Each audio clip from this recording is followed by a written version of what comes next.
Morning everybody, this is Wimbledon Coffee Morning, brought to you in association with Lavazza. I'm Anne-Marie Batson and it's the penultimate day of the championships. I'm Danny Jameson. It's ladies finals day with both players aiming for history.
Everybody's super excited for that. And it doesn't start until 2 o'clock this afternoon, but people are already on their way. Maggie is watching on the A3, currently coming into Wimbledon to watch the ladies fight. I hope she's not driving. I hope she's in the passenger seat. Stay safe, Maggie. That's what I was thinking, yes.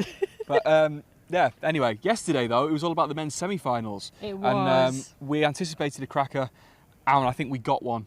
The second match on, Federer and Nadal, didn't disappoint. Absolutely not. And I think it was actually trending on social media last night as well for both of the players. And people getting in touch using the Wimbledon hashtag. Yeah, Wimbledon themselves, I mean, labelled it a Friday night to remember. Probably more so for Roger Federer, but it was everybody who was there. I think will remember that for a very, very long time. It was a really, really good, particularly towards the end. I think the last sort of 20 minutes, half an hour was some of the highest quality tennis I think I've ever seen. It was extraordinary. Yeah, saving those 4 match points, I think, and everyone literally holding their breath to see which way it was going to go. Oh, it was dramatic as anything. I hope can we just get that again? Do you reckon tomorrow? Fingers crossed. I'd love that. Just another one of them would be brilliant. Now on Facebook yesterday, Fleur commented and said she was going to drop absolutely everything to watch it. I think everybody here did as well. Good thinking. I have never seen the Hill as busy as it was yesterday. I tried to get on there, standing room only, not happening at all. The finals we mentioned though, Alan Carr. Probably not that one. No. He has a ticket for the Sunday. He shared it in the Wimbledon Join the Story Facebook group. He's got a ticket for Sunday. Very, very excited. Fantastic. Very jealous of you, Alan. If you've got a spare one, we've said it all week. Let me know. I'll be there. Joyce got in touch as well on Facebook. Yeah, absolutely loving it. Another brilliant day at Wimbledon. Managed to see the men's quad wheelchair doubles final, the men's wheelchair doubles semi-final, the ladies doubles semi-finals, gentlemen's invitational. It just goes on and on and on. What a day she had. Joyce, love it. Yeah, absolutely. Watching tennis from day the gates open till the end. What a fantastic day for Joyce. Another thing I should probably mention here. So the final today is obviously Serena Williams against Simona Halep. Doing a little bit of research yesterday as our papers nearly get blown away. Simona Halep on Twitter follows 2 people. This was spotted by somebody last night. Those 2 people are Darren Cahill. Of course, former coach. Former coach, that makes sense. The other one is the jester from Leicester, Mark Selby, the snooker player, which is bizarre. She was asked about this though the other day in one of the press conferences. Apparently, so she said she doesn't know anything about snooker, doesn't know how to play it, but he's been to Romania a couple of times. She's met him. She has a signed snooker ball from him as well, and they are now friends. So hopefully he's watching later on today. Weird one, but hey. I don't know. Rebel Wilson, Makova, and now Simona Halep, and this chap from Selby. I mean, it's just it's great, isn't it? Yeah, it's fantastic. I love all this stuff that's coming in on social media. Speaking of which, you've only got today and tomorrow to send us your stories, your thoughts about the final days of the championships. Don't forget to use the hashtag Wimbledon and also hashtag Join the Story, and join the Facebook group Wimbledon Join the Story too, because we've only got a couple of days left and we want to give as many shout outs to you as possible. Oh, absolutely, yeah. Yeah, absolutely good fun there. So Danny, next to me, wanted to find out what it takes to be a tennis commentator. So he went around the grounds to find one of the best in the business. So the chance for Rafael Nadal to finish off set number 1. Querrey able to get the hold, and now the Spaniard. Look at him put himself to the lead. The voices that have taken you through some of the biggest moments in tennis history, but just what makes a good commentator. Luckily, I've tracked down one of the best in the business. Kevin Skinner of ESPN has joined me in a very privileged position above number one court. Kevin, I suppose I've got to start there. What does make a good commentator? It's a good question because it's subjective, really. I think anybody in this day and age, with the inclusion of social media as well as the millions of viewers across the world that like to take this in, you have a range of fans and people who are interested in this. You have casual sports fans who just love it. You have very intense, deeply seated and deeply opinionated tennis fans. What it requires to make people pay attention and have them invested is really, again, subjective. But I like to really focus on the ideas of why would you want to watch Rafael Nadal play tennis other than the fact that he's chasing another Wimbledon. We talk about his love of cooking, his love of fishing, the training techniques that he goes through, the in-depth preparation that he goes both physically and mentally. These little aspects really seem to add to and make people interested, and that's the stuff I try to, pardon the pun, fish out. Very nice. My vantage point from the job that I do is I like to be somebody who frames what's happening amongst the players, the competitors, the teams. Give it a sense of why it is that you might want to be watching it, whether you're a diehard fan of the participants or you're a diehard sports fan and want to know what does this mean in the future, the historical sense of being a sports fan. The other aspect too is to sit back, relax, and allow the pictures to actually speak for themselves. We are called commentators. We do speak. You can tell. When words are there, I'm happy to use them. But sometimes they're not necessary. The important aspect of being a quality commentator is to know when you need to talk, when you should use those verbal brushstrokes to help, and when you need to be quiet and allow the action to speak for itself. Do you fancy doing a couple of points for us, see the master at work? Let's give it a go. Let's do it.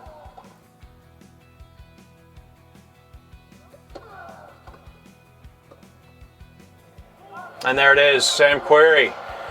Determined to stay in the opening set, not allow Nadal to skip through.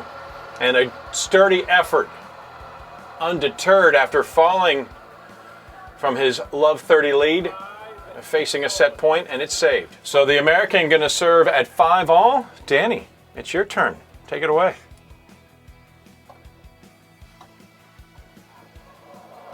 Fabulous volley from Querrey on the attack, coming up to the net and really stepping into Nadal. 30-15, Nadal serving for the set. He was broken for 5-all. Querrey really putting on a show for the crowd at number one court today. So, how did I do? I think I'd give you high marks, buddy. In fact, I feel a little threatened. So this will be the last time I call you buddy and just hang out and smile. But truthfully, it really is about, obviously you have a feel for tennis. You also can tell that you have listened and paid attention, not only immediately in front of you, but through the years to the commentators you've heard before. So once you get to that point and you feel comfortable in the environment and what you're talking about, the words start to flow. Kev, you're far too kind. Very good teacher. Enjoy the rest of the tournament, and thank you so much. Yeah, it's been my pleasure, and good luck. I'll see you down the road at a tennis tournament somewhere.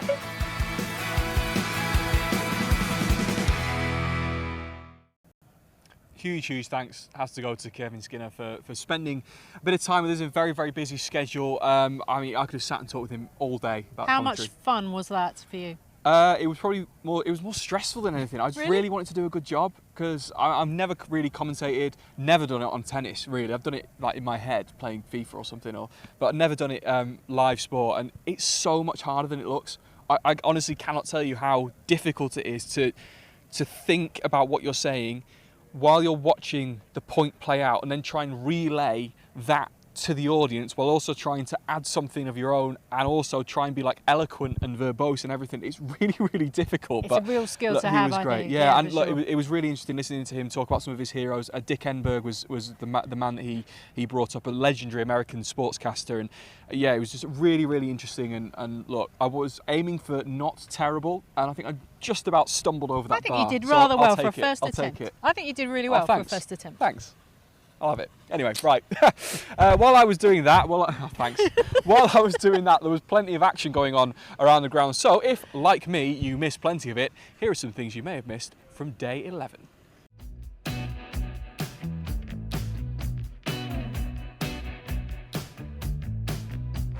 And the boys from Ibiza are on their feet, almost for the first time in the match.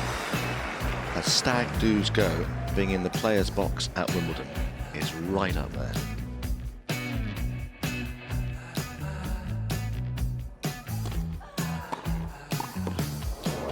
Ouch. Just a look from Strickler back to Mladenovic, who apologised for the direct hit. But she aimed low, that's the play in doubles. Actually a very good kick. Yeah, they didn't want to box that one up.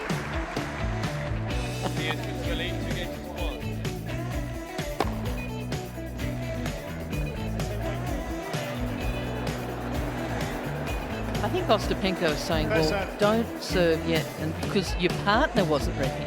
I think Yang wasn't ready at the net. So that's what she's laughing about. 30. It's not the time to be reading. Put it down. Got you this ticket. Oh, ouch. Second time.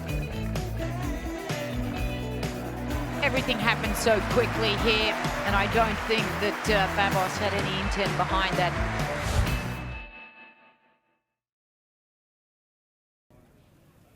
I have to say, I feel a little bit sorry for Barbora Stricheva yesterday. Congratulations to her and Shea Suwei in winning that match, but at the same time for Stricheva, getting hit on 2 separate occasions from the doubles partners on the other side is quite unfortunate. Yeah, I don't think she'll mind though, because they did win. And yeah, that final, by the way, is last up on centre court today, and it'll be very exciting. Nick has been talking all week about those two, how fun they are to watch. So if you've got centre court tickets, stick around for that one. Also, we saw in that little montage there the Ibiza 6. Yeah. Roberto Bautista Agut's stag party / bachelor party that was meant to be happening this weekend in Ibiza. They all flew over to support him on centre court in his semi-final against Novak Djokovic. I have it on good authority. My sources tell me that they continued that party in Wimbledon Village last night. So they had a good time. So he wasn't too downhearted, which was really good. And yeah, it seemed like he was having a great time with him and all of his friends. Yeah. So look, great Wimbledon for him, and hopefully he enjoys the weekend ahead, which is fantastic. So let's recap what took place yesterday. There was quite a big match that took place on centre court for the semi-finals, and of course there was a tweet that was put out by the Wimbledon crew talking about how many aces Roger Federer has struck. Yeah, this was on the old Wimbledon Facebook page. He has a new record. Yes. So aces at Wimbledon, he's just pipped one Goran Ivanisevic, so he's one better. I think that record might be extended tomorrow though. So yeah, a little piece of history for Roger, another one, as if he needs any more.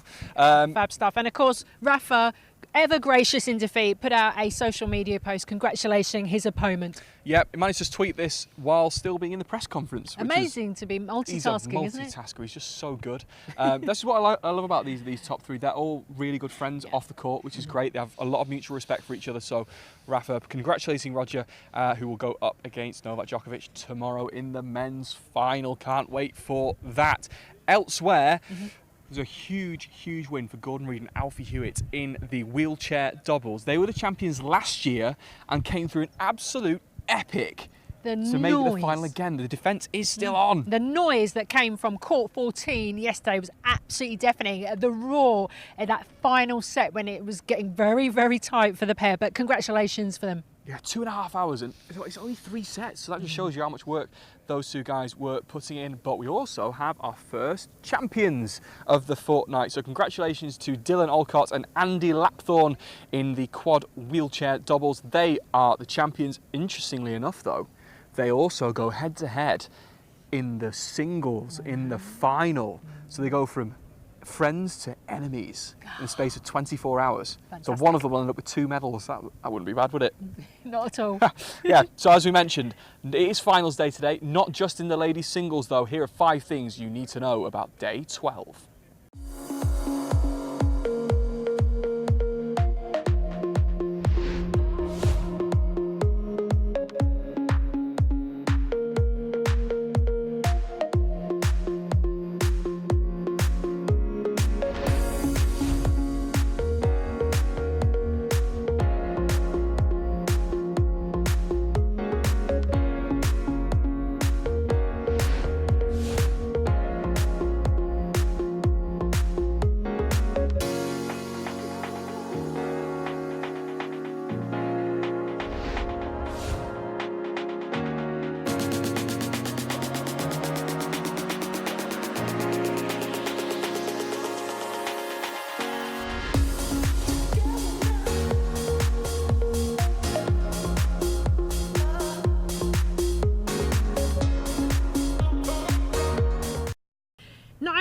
having royalty in the house later, which I'm sure we'll talk about in a bit. We've also got tennis royalty with us. Marvellous Nick McCarville. Come on, please. Don't make me bet that back. Don't take it. We have a Royal Women's Final, which I'm really excited about today. You can feel the buzz around the grounds. They've just opened the grounds here today, and yeah, I just feel like this tournament, there's been a lot of crazy happening on court, but this is a really great women's final, Serena versus Simona. Yeah. Well, so tell us about Simona Halep first, the first Romanian to make the women's singles final. Now, she's not got a particularly brilliant record in finals, only one Grand Slam to her name. How does she change that today? Yeah, well, it was big when she changed that a year ago at the French Open, because she had been in 3 prior finals and she had gotten close. She was unexpected, expected, and then so close against Caroline Wozniacki at the Australian Open last January. But she sort of broke that duck for herself. I don't think that'll hang over her today, Danny. I think that Simona has been playing under the radar. You know, no one came in expecting. You spoke to her in Eastbourne, and I don't think she was expecting to come in and have this run to the final. But she actually has said that she felt like that took some pressure off herself, and that she and her coach, Daniel Dobre, have put this focus on Wimbledon as no one really expects us to do well here, so let's see how we go. And she's just played brilliant tennis. I mean, how good was she against Coco Gauff? She beat Victoria Azarenka, and then she really had no trouble with Alina Svitolina in the semifinals. I mean, after those first couple games, they were really close. She's playing really good tennis, and when you look at her head-to-head against Serena, it's 1-9, but there's been some really close matches, including the last 2 times they've played, both in Grand Slams. The Australian Open in January, I thought that was one of the best matches of the AO. It was Serena winning that 4th round match to get into the corners. I actually watched that match with a friend out at the fountain at the Australian Open, and it was the level was spectacular. And if Simona, Danny, if she can bring that level today, I really think she's got a chance to fight against Serena. Because the one thing that Simona can do is bring intensity to the court. And you mentioned about the Australian Open match. You were just watching Serena slowly being pushed further and further and further back, and that's something Serena will try to nullify later today. Yeah, totally. I mean, Serena's obviously going to try to be as aggressive. She's going to try to use that first serve, sort of 1-2 punch tennis, first strike tennis, whereas Simona's going to try to engage in rallies a bit, Anne-Marie. But also, as you say, Simona's going to try to be aggressive herself and take the racket out of Serena's hands. She doesn't necessarily have the power that Serena does, but if she can work the points and then find her opening, she's not just going to sit back and be a brick wall today. She's going to try to punch through Serena, for sure. So it's important to contextualise just how big a star Simona Halep is in Romania. I mean, she is the biggest, not just tennis star, but sporting star in the entire country. I imagine the whole nation will be tuned in later on. Yeah, they certainly will. And actually, anywhere Simona plays, whether it's in Indian Wells, Dubai, Shanghai, wherever she is, there's not a WTA event in Shanghai, Beijing, anywhere Simona Halep. Yeah, I mean, basically, actually, the point is, wherever Simona goes, the Romanian fans follow. So if she was in Shanghai, they would go there too. And you say sporting celebrity, I actually think full-on celebrity. I mean, she is in the papers every day. People want to know her every move. But she's so graceful, and I think she has taken, at first that felt like a lot of pressure, but now she loves wherever she's playing in the world that she hears and connects with those Romanian fans who are often doing football-like chants, and usually they have the Romanian flags. And she's good friends with Nadia Comaneci, the gold medalist from the 1976 Olympics in gymnastics, and I think Nadia has taught her in a lot of different ways how to handle all of the levels of not just being a great athlete, but being a famous athlete in her home country, because Comaneci is legendary there, of course. The one thing that's coming through on social media is that I think people are getting very much split between Serena and Simona. So let's talk about Serena in terms of what she's looking to achieve today, because it is absolutely huge for her today. Oh, it's massive. And actually, to bridge that as well, is that Serena's going for 24 today, and Simona was asked in press about, are you trying to stop Serena? How would it feel to stop Serena from going for 24? And Simona said, that's not what I'm doing. What I'm doing is I'm trying to win Wimbledon for myself. And so then you look at the other side of the coin for Serena, and she is, once again, it's the 3rd time in the last year that she's been in a major final trying to get to 24. That would equal Margaret Court's all-time record. Serena already has the open-era record. Serena oftentimes says she doesn't care about numbers. I know she cares about numbers. She wants that 24. I think she actually wants 25 or 26. And I think, Emery, all of the pieces of the puzzle are there today for her this tournament. She's looked really good. She was scary good against Barbara Strycova, the way that she served, the way that she moved forward. She needs to bring that same kind of tennis today against Simona. Yeah. Looking into some of the numbers ahead of this match, I couldn't believe the final is only going to be the 19th match that she's played in 2019, which is extraordinary. Is that maybe explaining why we've seen her really grow into this tournament and get better and better and better and better? She's almost played herself into fitness. 100%. And I think that's also why the mixed doubles was so big. And I don't think Serena and Andy would have ever told you that they were playing just to play. They wanted to win that mixed doubles title. But Serena even said after the Strycova match that some of her volleys in that match were thanks to Andy Murray. The fact that she was out there on the mixed doubles court. And so, yes, it's only her 19th match, but then you've got to count the 3 that she played in mixed doubles too, and every match counts for Serena. She's that good. She's a little bit like Federer in that way. You can just come in. That was the story at the 2017 Australian Open when Federer sort of came from nowhere, having had that injury prior. I think for Serena, she has worked her way into the tournament, Danny. She feels confident. She's playing her kind of tennis. She's not too tired. The body's fit. She said she's healthy. Everything's working. And what I would love to see today, we haven't had a 3-set women's final since 2012. We've only had one in the last 11 years. I think the recipe is there today for a 3-set women's final. In her column today, Judy Murray talks about in the Times that she worries about women's tennis after Serena decides to hang up her racket. Is that something that you agree with? Well, first of all, I didn't read that column from Judy, so I'd love to see it. And Judy's a respected voice, and she's been a great voice for men's tennis and women's tennis. But I think that Serena's such a great champion that she transcends the sport. We saw it with Coco Gauff and all of you at home seeing what a star can do for the game. I think Venus and Serena have been legendary, not only for Americans and for young girls playing in America, but also for the sport itself. I think that someone is going to have to take the mantle when Serena leaves, but also, and I don't know if Judy made this point in her column, but look at the stars we have right now. You've got players like Simona Halep and Angelique Kerber and Petra Kvitova and Karolina Pliskova who have consistently been in the top 5 and top 10, and they certainly are up to task. And Simona's finished the last 2 years as world number 1. She's won a major title. She's got 18 titles on the WTA. So I think she's one of those leading candidates to carry the torch. And yeah, we need more superstars, right? Yeah. But the way that Serena has dominated, the way that Roger, Rafa, and Novak have dominated, that's once in a generation. I mean, for the men, it's thrice in a generation. Yes. But for the women right now, it's just been once. It should be an absolute corker. But just saying, it's not the only final that we have going today. Let's start with your favourites. You tipped us onto them very early in the tournament in the ladies' doubles final. Barbara Strycova and Shea Su Wei, both in action on centre court. They go up against Gabriela Dabrowski and Zhu Yifan. Yes. How do you see this one going? This is going to be quite an entertaining one, do you think? I think it'll be amazing because you've got 4 players. They're actually all rather diminutive. So if you're a small person out there, if you're not big size, then you can play tennis too. Because look at the way that all 4 of these players play. They play crafty, creative. Gabby Dabrowski has won some mixed doubles titles in her career on the Grand Slam stage. I think my gut's going with Strycova and Su Shea. They just seem so relaxed. That said, Zhu and Dabrowski, they're a team that's been together for a long time. I think that team chemistry is there.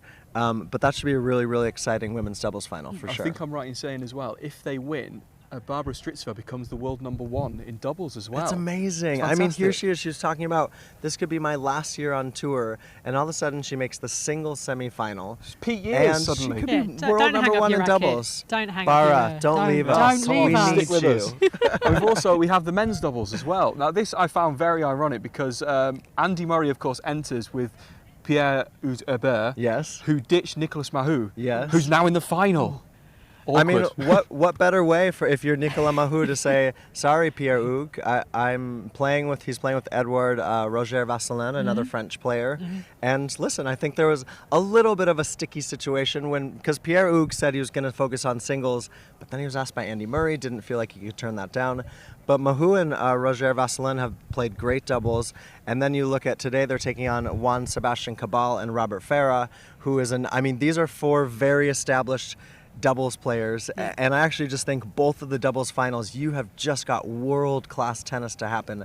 Really exciting day for sure. Exciting day for sure. And if you want even more excitement, I'm sure, some of these strawberries in front of us will be eaten after the programme comes air. But if you want to find out how the strawberries are sorted and arranged and eaten by us lovely people around the grounds, take a look at this.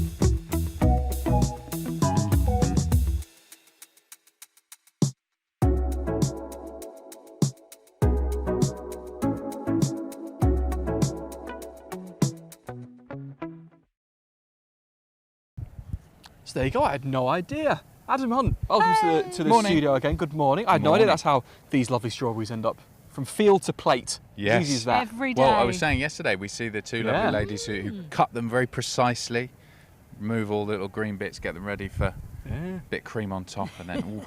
I think it's been like 166,000 punnets. I think I've been responsible for about 165,000. And you always get the exact same number. They measure them out, and I'm the same not sure. size and redness. And yes, it's absolutely extraordinary. Listen, yesterday, of course, we had the head pastry chef, Rebecca, who was wonderful. She's furnished us with some donuts as well today. Thanks, Rebecca, by the way. Excellent. Thank you so much for those. However, it caused a bit of a storm on social media because the one and only Judy Murray watching on. Sorry, Judy. I think she's missing out, isn't she? Yeah, she asked, where was my invite? Well, consider this an official invitation then, Judy. If you would like to come on the show tomorrow, we'll have cake, we'll have more cake. Consider this an official invitation. Head up to the roof. We'd love we to could have do a bit of swap as well, because she's often with Lavazza at the Lavazza have a section in the queue. She was there last week, so she could bring some coffees. Yeah. We'll Judy bring will the give some cakes, and then it's a bit of a business deal. We can make it work, I think, somehow, some way. So there you go, Judy. If you're watching, do get in touch. We'll get you on the show, and you can have some of the cake, and we'll maybe save you a donut or two as well. Now, what was lovely about yesterday was all the photos of people watching the match on the big screen on Henman Hill. I have to say, by the time I got out on Henman Hill, I couldn't even get on it. No. Even you were saying about standing room earlier, I couldn't even get on it because it was that packed. This is my 12th Wimbledon. I don't think I've ever seen it. The only other time I've seen it where they're not letting people on the hill because it's so busy was that final Murray against Djokovic. It got very, very busy then. But I mean, there is a lot of space on that hill. Yes. A lot of people can get on there before it starts to get full. It was an incredible atmosphere, and also we were saying, on the Wimbledon channel yesterday, quite a respectful atmosphere. Really, it was split. You didn't really know who was the favourite. There was a lot of people who were quite neutral. Federer and Nadal are so well liked by British fans on both sides, really, here. Yeah, that was a great picture there from James Kieran's. Also, how about this from the Wimbledon guys asking where? This was from Krishna Chavda. This is an awkward one. You were saying about the people being split. So Krishna, I presume, is Team Federer here.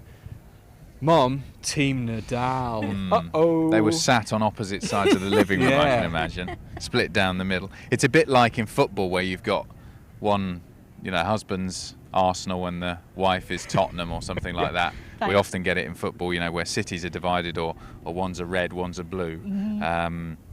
As I said, I really do think that Federer and Nadal, there is such an even split with them, and they're so well supported by fans all around the world. We saw the Fed fans walking around, Nadal fans with the Spanish flags flying.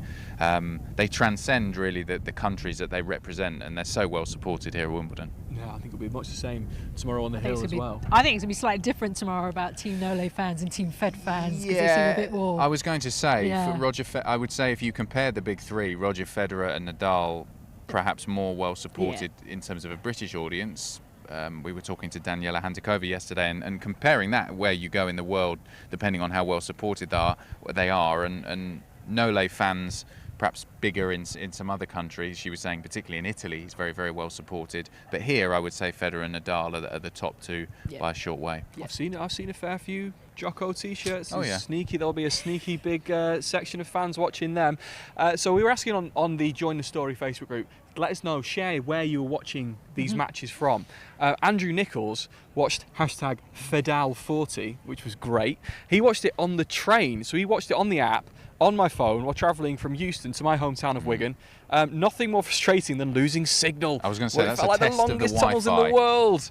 That would be awful, because there were a few games as well within that match that lasted like 10, 12 minutes. And that's not when you want to be train losing signal. Wi-Fi can be patchy at best, so I think she probably missed a few crucial points in there. But it's better than nothing. Yeah, better than nothing. Andrew, make sure you're not on a train tomorrow for the final. That'll be you don't want to be losing signal there. Aisling as well ticked an item off her bucket list. She managed to visit yesterday. Got the classic photo with the trophies as well, which is wonderful. That's been a very popular spot. The views have been extraordinary. Great idea for this year. Amazed, really, we haven't seen it before at the championships, but just between, I think it's court 15 and court number 1.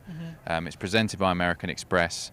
You can come up and get your photo taken with the men's or the ladies' trophies. Or both. Or both, if you wish. And a lot of those have made it onto social media. I've seen loads of them. I'd love to get your thoughts on this one as well, Adam, from KK. That backhand of Roger Federer should be declared as the 8th wonder of the world. I can get on board with that. There's a lot of love for his backhand, isn't there? Beautiful shot, isn't it? Just the way Federer does everything on court is just so cool and calm and collected. I think even if you're a Nadal fan, you can appreciate the way that he goes about it. It's a work of art. It was a really, really good slow-mo replay. I can't remember which point it was, where he sort of jumped and twisted it and just smashed it right across the court. It just makes it look so easy. Balletic. It was absolutely extraordinary. Adam, we're going to let you go. Get on the old Wimbledon channel. A couple of days Thanks, left. Adam. Yes, we're 2 days to go. We're looking forward to the ladies' final today. I think Halep against Williams, all set for a cracker, and so much on the line, particularly for Serena, looking to make it 24. It's going to be fantastic. You can follow that on YouTube, on wimbledon.com, and on the app. All kicks off at 11 o'clock. Adam, thank you. Thanks, as Adam. always. Now, yesterday, well, they're the most crucial components of the championships, and Anne-Marie yesterday got a masterclass in how to be a ball girl.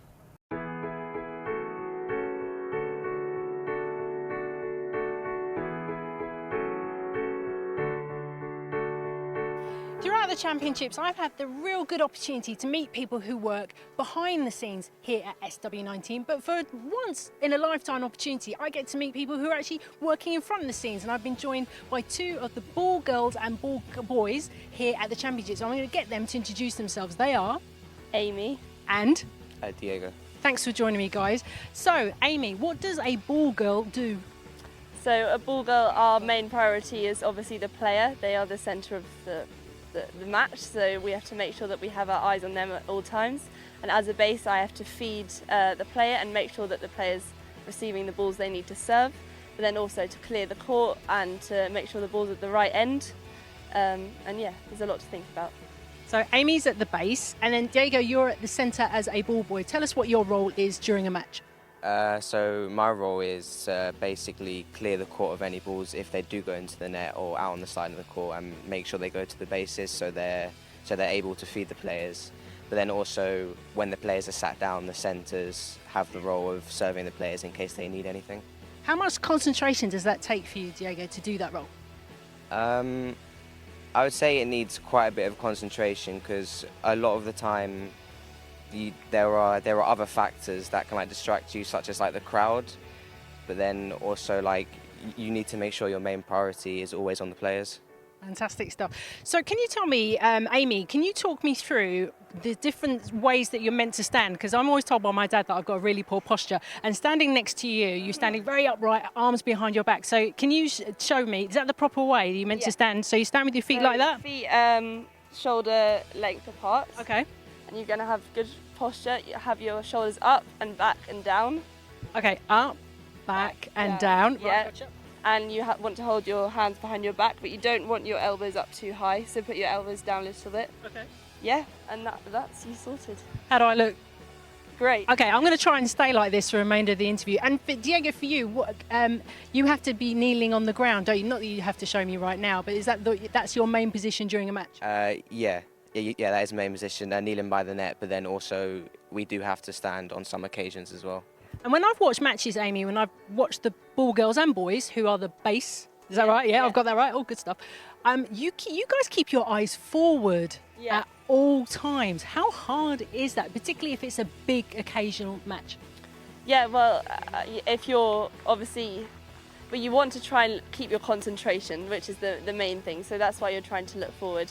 But then you also have to try and keep your eye on the player, just in case they want something, which is also hard because you can't move your head. You have to keep your head forward, but you can try and glance slightly to the side if the player wants a ball or something. Fantastic stuff. Guys, I've got to say, as a ball girl and a ball boy, you do an amazing job, and I'm in total awe of you guys throughout the 2 weeks of championships, particularly having to concentrate throughout a match when it's a big occasion. We've got 2 big occasions today for sure. So let me just check, is my posture still right, my arm still right, Amy? Yes, looking good. There you go. I think I'll make a rather good ball girl, actually.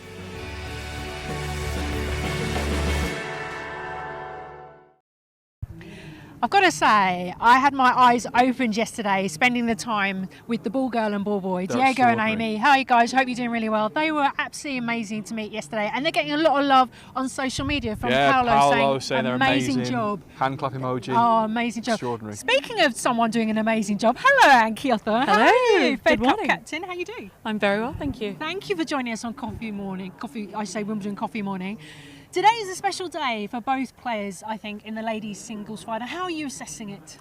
Oh, well, I'm kind of torn between who I actually want to see win this final. I just hope it's a really competitive match. On the one hand, you've got Serena looking to create history, but in my opinion, she, for me, is the greatest player of all time. And then you've got Simona Halep, who doesn't have a great record against Serena, but she's through to her first Wimbledon final. And she's such a likeable player. And, I do love her brand of tennis. And, yeah, it'll be a real contrast in styles out there. Everyone loves to see an underdog do well. And I think, despite the difference in ranking, Simona Halep is the underdog in this final. That is extraordinary. Now, where are you going to be watching the final from today? Oh, well, I've actually got to be working for the Wimbledon channel when the final actually starts. But I will try and make my way onto court, to witness it. You've got to be able to blag a seat, surely. Well, I will say, as a member here at the All England Club, one of the privileges is actually to go on court. There's always seats for full members, so you can watch all the tennis live on centre court. Oh, fantastic. Well, we're going to be best mates with you, I think, the rest of the day. We're making really good friends throughout the 2 weeks of the absolutely. show. So at the beginning of the championships, you had the opportunity, which we were talking about this. We love this, the fact that you got to sit on court 14 with Her Royal Highness the Duchess of Cambridge and Katie Bolter as well. A special moment for you guys to be sitting with the Duchess, the patron of the club. Yeah, it was brilliant. It was brilliant to see her out on one of the outside courts supporting a British player in Harriet Dart. Usually we're used to seeing her in the royal box, and it was great that she wanted to show support. She was chatting away. She asked us lots of questions. She was so friendly.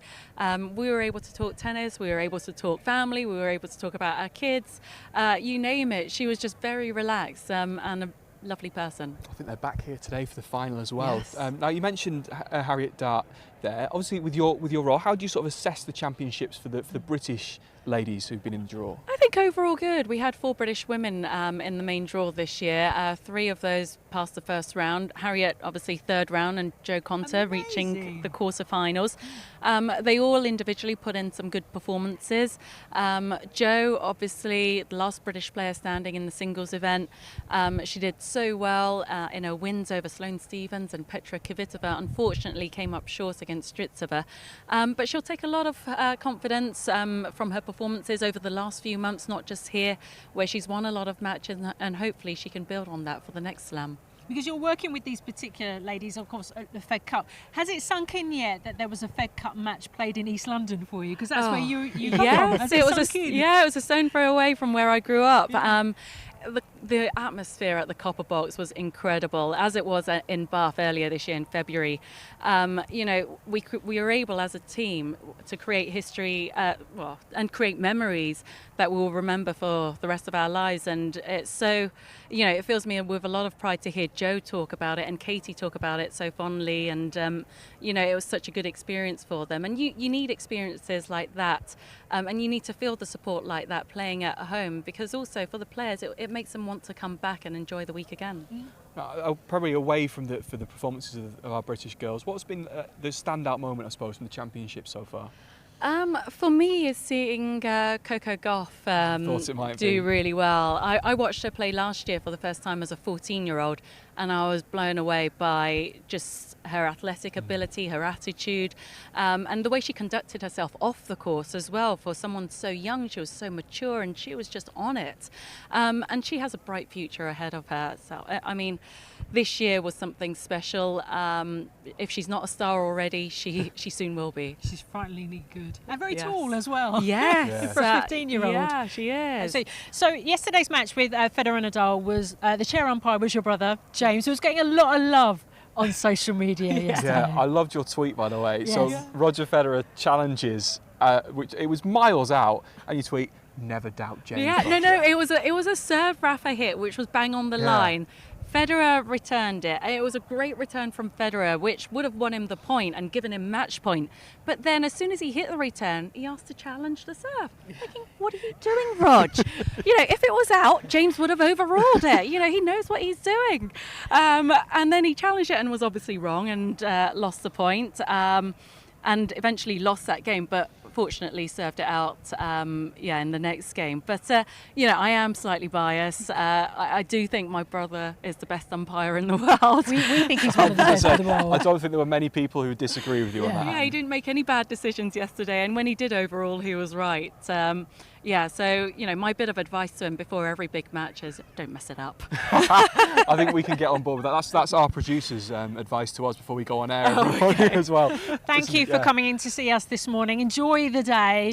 Can I put you on the spot and say who will win and in how many sets?